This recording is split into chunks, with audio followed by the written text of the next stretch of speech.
తేనె, కాఫీ పరిమళం, అంతరిస్తున్న తేనెటీగలు, కాఫీ దిగుబడికి దిగులు.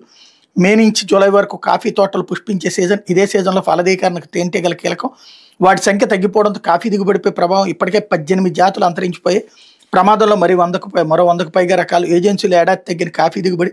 తేనెటీగల సంరక్షణ చర్యలు అవసరం అంటున్న నిపుణులు అన్నటువంటి వార్తని హైలైట్ చేశారు. లేకపోతే డాల్ఫిన్లు ఏమంటున్నాయి అంటూ, ఏమిటి డాల్ఫిన్ ఏఐ మోడల్?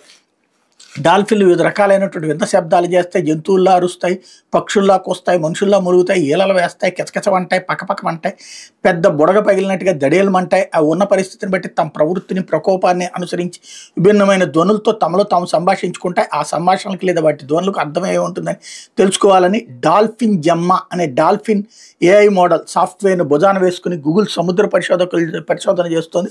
డాల్ఫిన్లతో మాటలు కలపడానికి వాటి అరుపులు అనుకరిస్తోంది. ఆ అరుపుల అర్థాలను డీకోడ్ చేయొచ్చని భావిస్తుంది. అయితే ఏఐ సహాయంతో మనిషి ఏనాటికైనా మానవేతర జీవుల మనసును పసిగట్టగలడా? కృత్రిమ మీద మానవ అంతర్దృష్టిని దాటి లోపలికి చూడగలదా అన్నదే పెద్ద ప్రశ్న అన్నటువంటి వార్తని హైలైట్ చేశారు.